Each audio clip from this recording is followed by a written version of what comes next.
भारत माता की, भारत माता की। धरती आबा भगवान बिरसा मुंडा की, धरती आबा भगवान बिरसा मुंडा की। झारखंड के राज्यपाल सीपी राधाकृष्णन जी, मुख्यमंत्री श्रीमान हेमंत सोरेन जी, केंद्र सरकार के मेरे सहयोगी मंत्री अर्जुन मुंडा जी, अन्नपूर्णा देवी जी, हम सबके वरिष्ठ मार्गदर्शक श्रीमान करिया मुंडा जी, मेरे परम मित्र बाबूलाल मरांडी जी, अन्य महानुभाव और झारखंड के मेरे प्रिय परिवारजन, आप सभी को जोहार। आज का दिन सौभाग्य से भरा हुआ है। मैं कुछ देर पहले ही भगवान बिरसा मुंडा की जन्मस्थली उलीहातू से लौटा हूं। उनके परिजनों से भी बड़ी सुखद मुलाकात हुई है और उस पवित्र माटी को माथे पर चढ़ाने का एक परम सौभाग्य मुझे मिला है।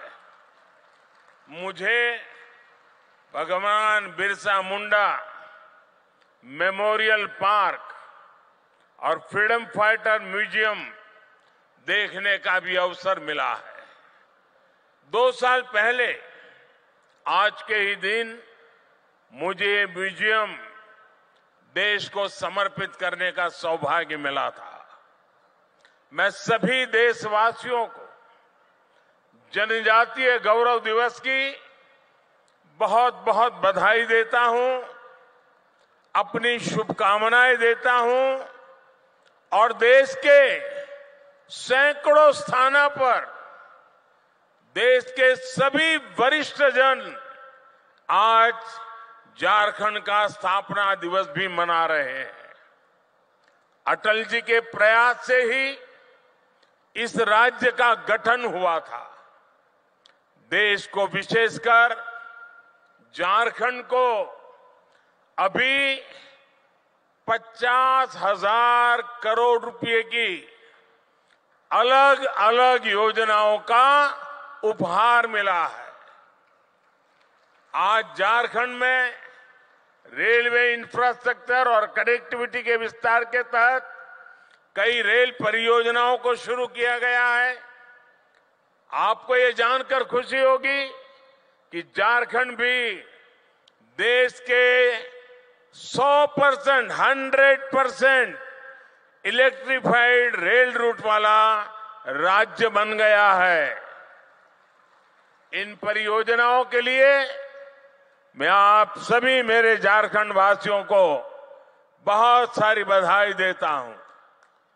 मेरे परिवारजनों, जनजातीय गौरव और संघर्ष के प्रतीक भगवान बिरसा मुंडा की गाथा हर देशवासी को प्रेरणा से भर देती है। झारखंड का कोना कोना ऐसे ही महान विभूतियों को उनके हौसलों और अनथक प्रयासों से जुड़ा है। तिलका मांझी, सिद्धू कान्हू, चांद भैरव, फूलो जानो, नीलांबर, पीतांबर, जत्रा ताना भगत और अल्बर्ट एक्का जैसे अनेक वीरों ने इस धरती का गौरव बढ़ाया है। अगर हम आजादी के आंदोलन को देखें तो देश का ऐसा कोई कोना नहीं था जहां आदिवासी योद्धाओं ने मोर्चा नहीं लिया हो। मानगढ़ धाम में गोविंद गुरु के योगदान को कौन भूल सकता है। मध्य प्रदेश के तंत्या भील, भीमा नायक, छत्तीसगढ़ के शहीद वीर नारायण सिंह, वीर गुंडाधुर, मणिपुर की रानी गाइडिन्ल्यो, तेलंगाना के वीर रामजी गोंड, आदिवासियों को प्रेरित करने वाले आंध्र प्रदेश के अल्लूरी सीताराम राजू, गौंड प्रदेश की रानी दुर्गावती, ये वो विभूतियां हैं जिनका देश आज भी ऋणी है। ये देश का दुर्भाग्य है कि आजादी के बाद ऐसे वीरों के साथ न्याय नहीं हुआ। मुझे संतोष है कि आजादी के 75 वर्ष होने पर अमृत महोत्सव के दौरान हमने ऐसे वीर वीरांगनाओं को याद किया, उनकी स्मृतियों को अगली पीढ़ी तक पहुंचाया। साथियों, झारखंड आना मुझे पुरानी स्मृतियों को ताजा करने का अवसर भी देता है। गरीबों की सबसे बड़ी ताकत आयुष्मान भारत योजना की शुरुआत झारखंड से ही हुई थी। कुछ ही साल पहले खूंटी में मैंने सोलर पावर से चलने वाले जिला न्यायालय का उद्घाटन किया था। अब आज झारखंड की इस पावन भूमि से एक नहीं बल्कि दो ऐतिहासिक अभियानों की शुरुआत होने जा रही है। विकसित भारत संकल्प यात्रा सैचुरेशन के सरकार के लक्ष्यों को प्राप्त करने का सशक्त माध्यम बनेगी। पीएम जनजाति आदिवासी न्याय महाअभियान विलुप्त होने की कगार पर खड़ी जनजातियां, जिसे हम अब तक प्रिमिटिव ट्राइब के रूप में जानते हैं, उनकी रक्षा करेगा, उन्हें सशक्त करेगा। ये दोनों ही अभियान अमृत काल में भारत की विकास यात्रा को नई ऊर्जा देंगे। मेरे परिवारजनों, मुझे सरकार के मुखिया के तौर पर, हेड ऑफ द गवर्नमेंट के तौर पर अब 2 दशक से भी ज्यादा समय बीत गया है। देशवासियों की आकांक्षाओं को जानने का, समझने का मुझे बहुत करीबी से मौका मिला है। अपने उन अनुभवों के आधार पर मैं आज एक अमृत मंत्र आपके सामने रख रहा हूं और भगवान बिरसा मुंडा की धरती से रख रहा हूं। अगले 25 वर्षों के अमृत काल में अगर हमें विकसित भारत की भव्य और दिव्य इमारत का निर्माण करना है तो हमें उसके 4 अमृत स्तंभों को और मजबूत करना होगा, निरंतर मजबूत करना होगा। हमारी सरकार ने जितना 10 साल में किया, अब उससे भी ज्यादा ऊर्जा के साथ हमें इन 4 अमृत स्तंभों पर अपनी पूरी ताकत लगानी है। और विकसित भारत के 4 अमृत स्तंभ मैं आपको बताना चाहता हूं। ये 4 अमृत स्तंभ है क्या? पहला अमृत स्तंभ भारत की हमारी महिलाएं, हमारी माताएं बहनें, हमारी नारी शक्ति। दूसरा अमृत स्तंभ है हमारे भारत के किसान भाई बहन और किसानी से जुड़े हुए जो कारोबार है, चाहे पशुपालक हो, चाहे मछली पालक हो, ये सारे हमारे अन्नदाता। तीसरा अमृत स्तंभ भारत के नौजवान, हमारे देश की युवा शक्ति, जो आने वाले 25 साल में देश को नई ऊंचाई पर पहुंचाने वाली सबसे बड़ी शक्ति है। और चौथा अमृत स्तंभ भारत का मध्यम वर्ग, नियो मिडिल क्लास और भारत के मेरे गरीब भाई बहन, इन 4 स्तंभों को हम जितना मजबूत करेंगे, विकसित भारत की इमारत भी उतनी ही ऊंची उठेगी।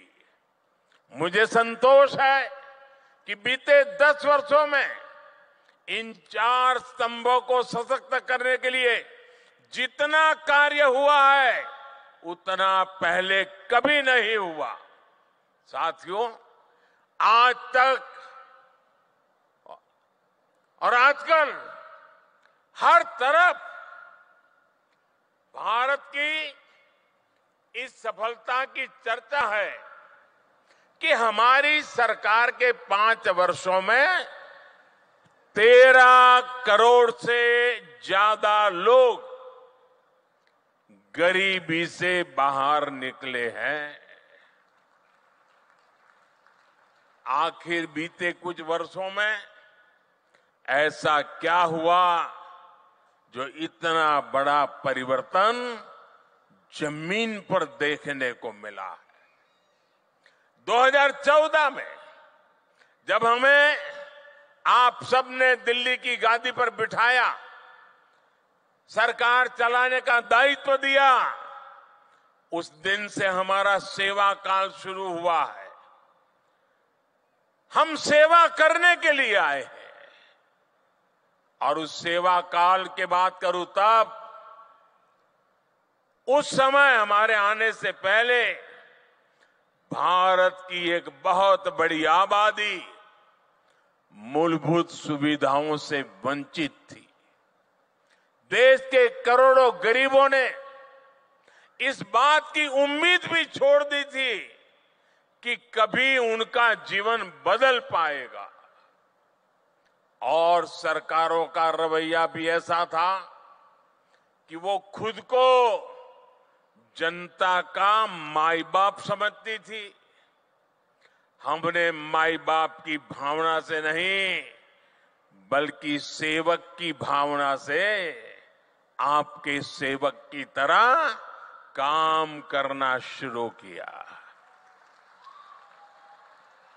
जो वंचित थे हमने उन्हें वरीयता देना शुरू किया।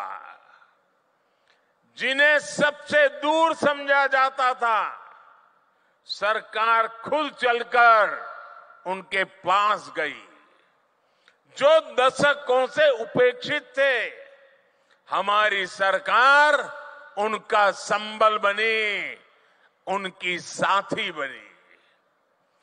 ब्यूरोक्रेसी वही थी, लोग वही थे, फाइलें भी वही थे, कानून नियम भी वही थे, लेकिन सोच बदली। और सोच बदली तो परिणाम भी बदल गए। 2014 से पहले देश के गांवों में स्वच्छता का दायरा 40% से भी कम था। आज हम 100% के लक्ष्य पर पहुंच रहे हैं। हमारी सरकार से पहले एलपीजी कनेक्शन सिर्फ 50-55% घरों में था। आज करीब करीब 100% घरों में महिलाओं को धुएं से मुक्ति मिल चुकी है। पहले देश के सिर्फ 55% बच्चों को ही जीवन रक्षक टीके लग पाते थे, आधे बच्चे रह जाते थे। आज लगभग 100% बच्चों का टीकाकरण हो पा रहा है। आजादी के बाद 7 दशकों में देश के सिर्फ 17%, 17%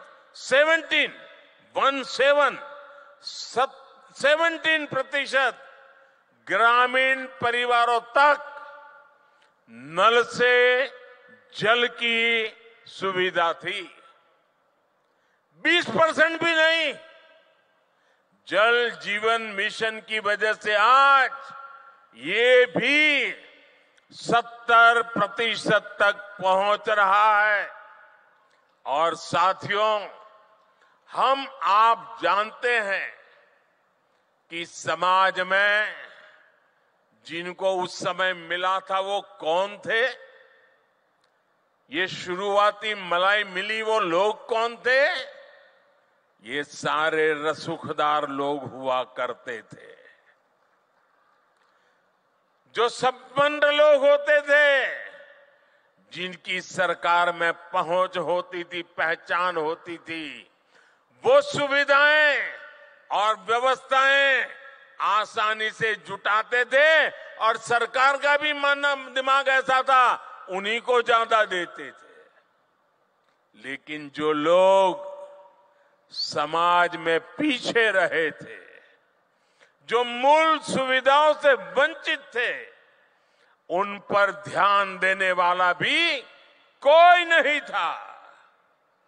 वो असुविधाओं के बीच अपना जीवन काट रहे थे। मोदी ने समाज के ऐसे वंचितों को अपनी प्राथमिकता बनाया, क्योंकि वो लोग हैं जिनके बीच में जिया हूं। मैंने कभी ऐसे परिवारों की रोटी खाई है। मैंने कभी समाज के आखिरी व्यक्ति का नमक खाया है। मैं आज भगवान बिरसा मुंडा की इस धरती पर वो कर्ज चुकाने आया हूं।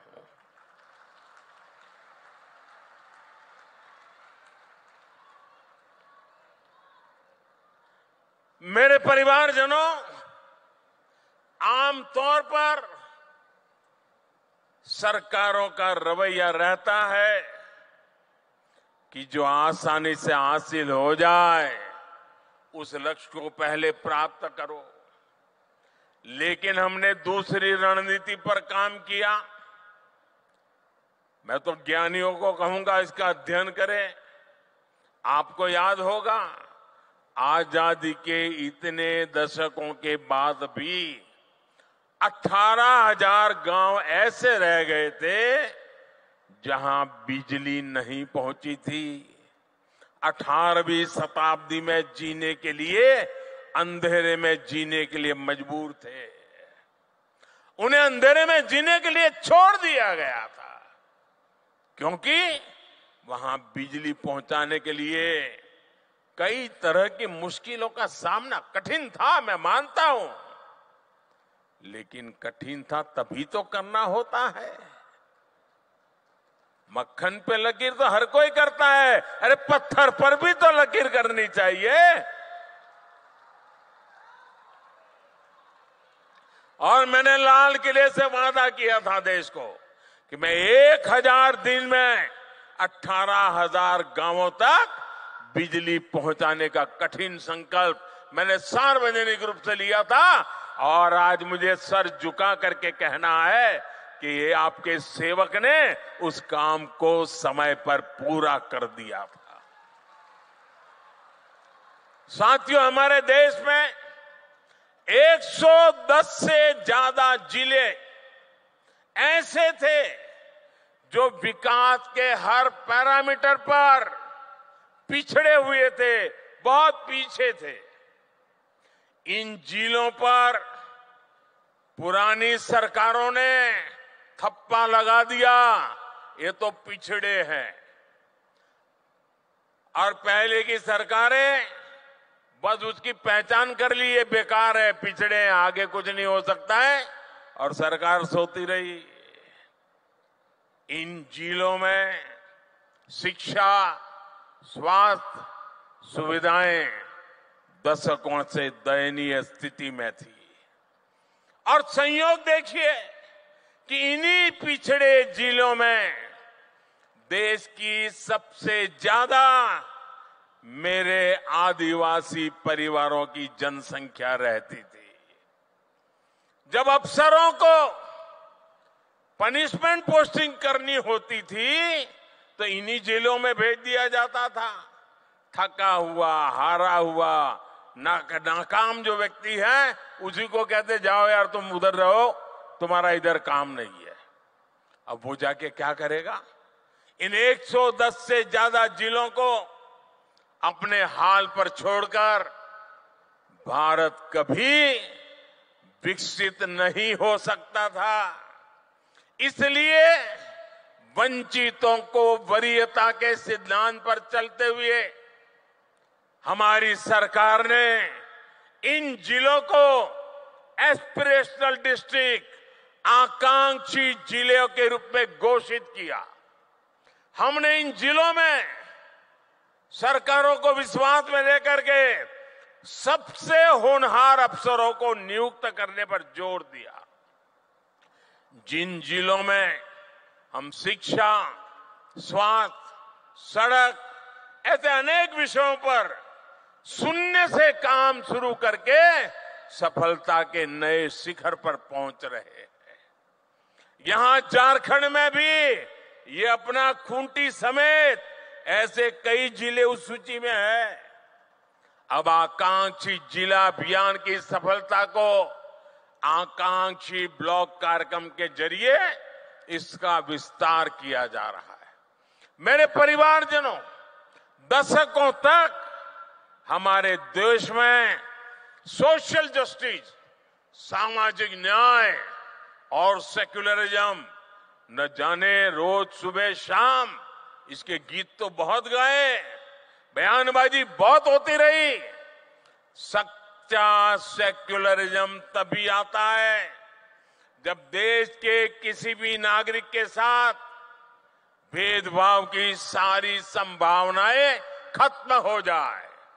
सामाजिक न्याय का भरोसा तभी मिलता है जब सबको बराबरी से, समान भावना से सरकारी योजनाओं का लाभ मिले।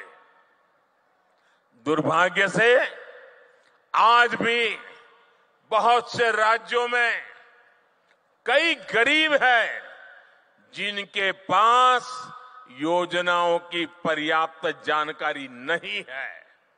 कई ऐसे भी गरीब हैं जो योजनाओं का लाभ लेने के लिए भाग दौड़ करने में सक्षम नहीं है। आखिर कब तक हम उन्हें उनके हाल पर छोड़े रहेंगे?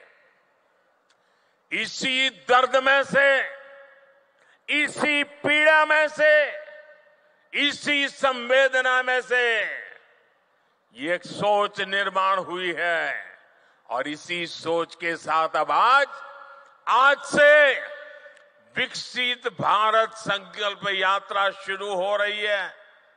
ये यात्रा आज 15 नवंबर भगवान बिरसा मुंडा की जन्म जयंती 15 नवंबर से शुरू करके अगले साल 26 जनवरी को तक उसको चलाया जाएगा। इस यात्रा में सरकार मिशन मोड में देश के गांव-गांव जाएगी। हर गरीब, हर वंचित को सरकारी योजनाओं का जो हकदार है उसके हक के लिए उसको लाभार्थी बनाया जाएगा। उसको इस योजना पहुंचे उसकी व्यवस्था की जाएगी। और आपको याद होगा, मेरे मीडिया के कुछ मित्रों को मालूम नहीं रहता है, 2018 में भी मैंने एक प्रयोग किया था। केंद्र सरकार ने ऐसे ही एक ग्राम स्वराज अभियान चलाया था और मैंने भारत सरकार के 1000 अफसरों को गांवों में भेजा था। एयर कंडीशन कमरों से निकाल करके 1000 अफसर गांवों में जाकर के बैठे थे। इस अभियान में भी हम 7 प्रमुख योजनाओं को लेकर हर गांव तक गए थे। मुझे विश्वास है कि ग्राम स्वराज अभियान की तरह ही हमें विकसित भारत संकल्प यात्रा में भी हर गांव जाकर के ऐसे हर हकदार को मिलकर के इस योजना को सफल करने का प्रण लेकर के निकलना है। और जब भगवान बिरसा की धरती से निकलते हैं तो सफलता अवश्य मिलती है। मैं वो दिन देख रहा हूं जब हर गरीब के पास मुफ्त राशन देने वाला राशन कार्ड होगा, जब हर गरीब के पास उज्ज्वला का गैस कनेक्शन होगा, सौभाग्य का बिजली कनेक्शन होगा और नल से जल होगा। मैं वो दिन देख रहा हूं जब हर गरीब के पास 5 लाख रुपए तक का मुफ्त इलाज देने वाला आयुष्मान कार्ड होगा, जब हर गरीब के पास उसका अपना पक्का घर होगा। मैं वो दिन देख रहा हूं जब हर किसान केंद्र सरकार की पेंशन योजना से जुड़ जाएगा, जब हर मजदूर पेंशन योजनाओं का लाभार्थी हो जाएगा, जब हर पात्र नौजवान मुद्रा योजना का लाभ ले सकेगा और एक एंटरप्रेन्योर बनने की दिशा में कदम रखेगा। विकसित भारत संकल्प यात्रा एक तरह से देश के गरीबों को, देश की माताओं बहनों को, देश के नौजवानों को, देश के किसानों को मोदी की गारंटी है।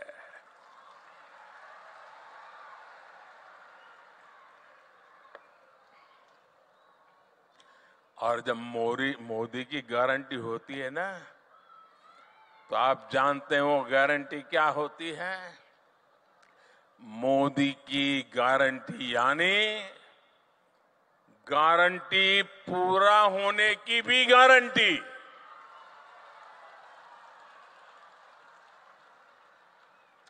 मेरे परिवारजनों, विकसित भारत के संकल्प का एक प्रमुख आधार है पीएम जनमन, यानी पीएम जनजाति आदिवासी न्याय महाअभियान। सामाजिक न्याय जनरल बातें हुई, मोदी हिम्मत करके निकला है आदिवासी न्याय अभियान को लेकर के। आजादी के बाद कई दशकों तक आदिवासी समाज को लगातार नजरअंदाज किया गया। मैं अटल जी की सरकार थी जिसने आदिवासी समाज के लिए अलग मंत्रालय बनाया, अलग से बजट बनाया। हमारी सरकार के दौरान अब आदिवासी कल्याण का बजट पहले के मुकाबले 6 गुना तक बढ़ चुका है।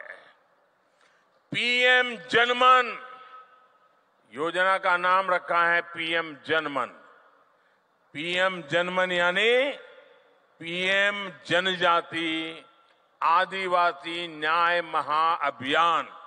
इसके तहत अब हमारी सरकार उन आदिवासी भाई बहनों तक पहुंचेगी जिन तक अभी नहीं पहुंचा गया। ये वो जनजातीय समूह है, हमने कह तो दिया वो प्रिमिटिव ट्राइब्स है, जिनमें से ज्यादातर अब भी जंगलों में रहने के लिए मजबूर है। उन्होंने रेल की देखने की बाद थोड़ा आवाज भी नहीं सुनी है। देश के 22,000 से ज्यादा गांवों में रह रहे ऐसे 75 जनजातियां, वो 75 जनजातीय समुदाय की प्रिमिटिव ट्राइब्स की पहचान हमारी सरकार ने की है। जैसे पिछड़ों में भी अति पिछड़े होते हैं, वैसे ही ये आदिवासियों में भी सबसे पीछे रह गए आदिवासी है। देश में इनकी संख्या लाखों में है।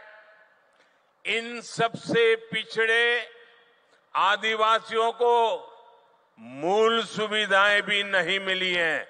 आजादी के 75 साल के बाद भी नहीं मिली है। इस आदिवासी समाज के लोगों को कभी पक्का मकान नहीं मिला। इनकी कई कई पीढ़ियां में बच्चों ने स्कूल तक देखा नहीं है। इस समाज के लोगों के कौशल विकास पर ध्यान नहीं दिया गया। इसलिए अब इन जनजातियों तक भारत सरकार विशेष अभियान चलाकर पहुंचने वाली है। पहले की सरकारों ने आंकड़ों को जोड़ने का काम कर लिया। जो नजदीक हैं, जो ऊपर पहुंच चुके हैं, उन्हीं से काम करवा लेना। लेकिन मुझे सिर्फ आंकड़ों को जोड़ करके नहीं बैठना है, मुझे तो जीवन को जोड़ना है, जिंदगियों को जोड़ना है। हर जिंदगी में जान भरनी है, हर जिंदगी में नया जज्बा भरना है।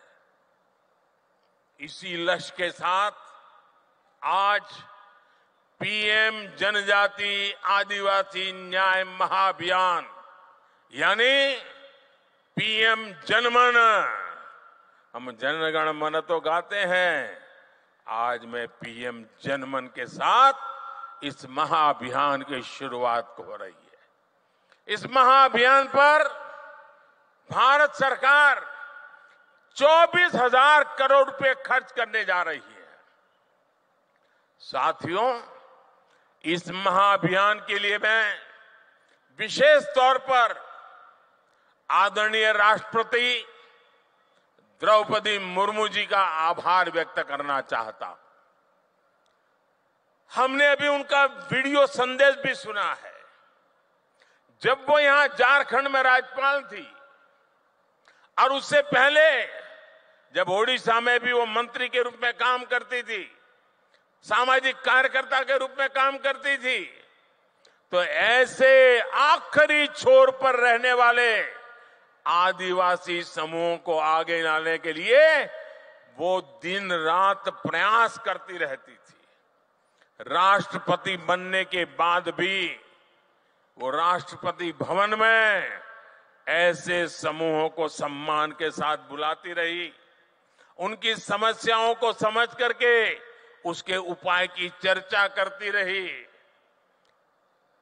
मुझे विश्वास है कि उन्होंने हमें जो मार्गदर्शन दिया है, उन्होंने हमें जो प्रेरणा दी है, उनकी इस प्रेरणा से हम ये पीएम जनमन, पीएम जनजाति आदिवासी न्याय, आदिवासी न्याय, आदिवासी न्याय महाअभियान में जरूर सफल होंगे। मेरे परिवारजनों, हमारी राष्ट्रपति Draupadi Murmu ji women lead development का भी प्रेरक प्रतीक है। बीते वर्षों में जिस तरह भारत ने पूरी दुनिया को नारी शक्ति के विकास का मार्ग दिखाया है, वह अभूतपूर्व है।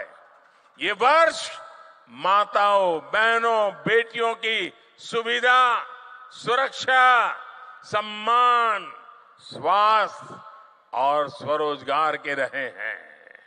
ये हमारे झारखंड की बेटियां खेलकूद में जो नाम कमा रही है ना, सीना चौड़ा हो जाता है।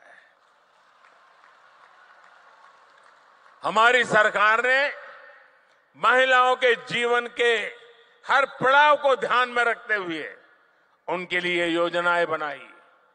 बेटी बचाओ बेटी पढ़ाओ से बेटियों की जनसंख्या बढ़ी है और स्कूलों में छात्राओं के नामांकन में भी वृद्धि हुई है।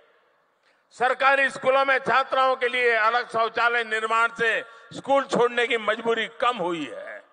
पीएम आवास योजना के तहत करोड़ों घर मालकिन बहनें बनी है, बहनों के नाम रजिस्टर हुआ है, पहली बार उनके नाम पर कोई प्रॉपर्टी हुई है। सैनिक स्कूल डिफेंस एकेडमी को बेटियों के एडमिशन के लिए पहली बार खोल दिया गया है। मुद्रा योजना के तहत लगभग 70% बिना गारंटी के ऋण लेने वाली मेरे देश की महिलाएं हैं, मेरी बेटियां हैं। महिला स्वयं सहायता समूहों को भी आज सरकार से रिकॉर्ड आर्थिक मदद दी जा रही है। और लखपति दीदी अभियान, कुछ लोगों को मेरी बातें सुनकर के चक्कर आ जाते हैं। मेरा सपना है 2 करोड़ महिलाओं को लखपति दीदी बना के रहूंगा। 2 करोड़ महिलाओं को स्वयं समाज सहायता समूह चलाने वाली 2 करोड़ महिलाएं लखपति बन के रहने वाली है। देख लेना आप, कुछ महीने पहले ही हमारी सरकार ने विधानसभा और लोकसभा में महिलाओं को आरक्षण देने वाला नारी शक्ति बंधन अधिनियम भी अपनाया है। आज भाई दूज का पवित्र पर्व है। देश की सभी बहनों को उनका ये भाई गारंटी देता है कि बहनों के विकास में आने वाली हर रुकावट को ये आपका भाई ऐसे ही दूर करता रहेगा। आपका भाई आपकी मुसीबतों की मुक्ति के लिए जी जान से जुटा रहेगा। नारी शक्ति का अमृत स्तंभ विकसित भारत के निर्माण में अहम भूमिका निभाएगा। मेरे परिवारजनों, केंद्र सरकार विकसित भारत की यात्रा में हर व्यक्ति के सामर्थ्य का उपयोग करने के लिए प्रतिबद्ध है। 2 महीने पहले ही हमने पीएम विश्वकर्मा योजना भी शुरू की है। सरकार ने उन लोगों को आगे लाने का प्रयास किया है जो अपने पारंपरिक कौशल के लिए जाने जाते हैं। कुम्हार हो, लोहार हो, सुतार हो, सुनार हो, मालाकार हो, राजमिस्त्री हो, बढ़ई हो, अरे कपड़े धोने वाले हो, कपड़े सिलने वाले हो, जूते बनाने वाले हो, ऐसे हमारे साथी, ये हमारे विश्वकर्मा साथी, इस योजना के तहत विश्वकर्मा साथियों को आधुनिक ट्रेनिंग मिलेगी और ट्रेनिंग के दौरान उनको पैसा मिलेगा, उनको अच्छे नए औजार मिलेंगे, नई टेक्नोलॉजी मिलेगी और इस पर 13,000 करोड़ रुपए खर्च किए जाएंगे। मेरे परिवारजनों, आज देश के किसानों को पीएम किसान सम्मान निधि की 15वीं किस्त रिलीज की गई है। अब देश के करोड़ों किसानों के खातों में भेजी गई कुल रकम 2,75,000 करोड़ रुपए को पार कर गई है। आप में से जो किसान यहां बैठे होंगे उनके मोबाइल पर मैसेज आ चुका होगा कि 2,000 रुपया आपके खाते में जमा हो गया है। कोई कटकी कंपनी नहीं, कोई बिचौलिया नहीं, डायरेक्ट मोदी का सीधा नाता रहता है आपके साथ। ये वही किसान है जिनकी पहले कोई पूछ नहीं होती थी। अब इन किसानों की जरूरतों का ध्यान सरकार रख रही है। ये हमारी सरकार है जिसने पशुपालकों और मछली पालकों को किसान क्रेडिट कार्ड की सुविधा से जोड़ा है। पशुधन के मुफ्त टीकाकरण की हमारी सरकार ने 15,000 करोड़ रुपए खर्च किए। कोरोना के बाद आपको मुफ्त टीका लगा, हजारों करोड़ खर्च किए गए, आपके हर परिवारजन को बचाने की कोशिश की गई। इतना ही नहीं, अब 15,000 करोड़ रुपया खर्च करके मुफ्त में पशु का टीकाकरण भी हो रहा है। आप भी इसका फायदा उठाइए। मछली पालन को बढ़ावा देने के लिए अभी मैं यहाँ एक प्रदर्शनी लगी है। 1-1, 1.5 लाख रुपए वो मछली और उसमें से मोती बनाने का काम कर रहे हैं। मत्स्य संपदा योजना के तहत आर्थिक मदद दी जा रही है। आज देश में 10,000 नए किसान उत्पाद संघ एफपीओ बन रहे हैं। इससे किसानों की लागत कम हुई है और बाजार तक पहुंच आसान हुई है।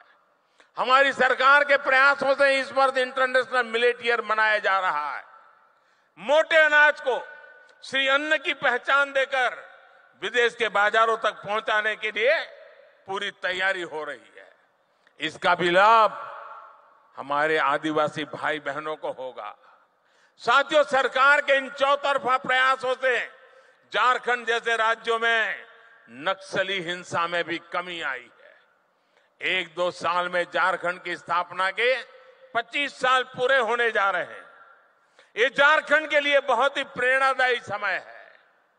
इस माइलस्टोन पर झारखंड में 25 योजनाओं के सैचुरेशन का लक्ष्य लेकर काम शुरू किया जा सकता है। मैं झारखंड सरकार से भी आग्रह करूंगा, मैं झारखंड के सभी नेताओं से आग्रह करूंगा कि 25 साल का लक्ष्य तय करके एक बहुत बड़ा अभियान चलाया जाए। इससे राज्य के विकास को नई गति मिलेगी और यहां के लोगों का जीवन भी और आसान बनेगा। हमारी सरकार शिक्षा के विस्तार और युवाओं के अवसर देने के लिए प्रतिबद्ध है। देश में आज आधुनिक राष्ट्रीय शिक्षा नीति बनी है। अब विद्यार्थियों को मातृभाषा में मेडिकल और इंजीनियरिंग की पढ़ाई का विकल्प मिल रहा है। बीते 9 वर्षों में पूरे देश में 300 से अधिक यूनिवर्सिटीज बनी है। 5,500 से अधिक नए कॉलेज बने हैं। डिजिटल निधि अभियान ने युवाओं को नए अवसर दिए हैं। गांव-गांव कॉमन सर्विस सेंटर्स में हजारों युवाओं को रोजगार मिला है। 1 लाख से अधिक स्टार्टअप के साथ दुनिया का तीसरा बड़ा इकोसिस्टम भारत में बना है। आज रांची में IIM कैंपस और IIT ISM, धनबाद में नए हॉस्टल का भी लोकार्पण हुआ है। साथियों, अमृत काल में 4 अमृत स्तंभ, हमारी नारी शक्ति, हमारी युवा शक्ति, हमारी कृषि शक्ति और हमारे गरीब और मध्यम वर्ग की सामर्थ्य शक्ति भारत को निश्चित ही नई ऊंचाई पर ले जाएंगे, विकसित भारत बनाएंगे। मैं इन परियोजनाओं के लिए, राष्ट्र निर्माण के इस अभियानों के लिए एक बार फिर आप सबको निमंत्रण भी देता हूं, आप सबको बधाई भी देता हूं। मेरे साथ मैं कहूंगा, भगवान बिरसा मुंडा, आप कहिए अमर रहे, अमर रहे। भगवान बिरसा मुंडा अमर रहे, अमर रहे। भगवान बिरसा मुंडा। दोनों हाथ ऊपर करके पूरी ताकत से बोलिए, भगवान बिरसा मुंडा, भगवान बिरसा मुंडा, भगवान बिरसा मुंडा, भगवान बिरसा मुंडा। आपका सबका बहुत बहुत धन्यवाद।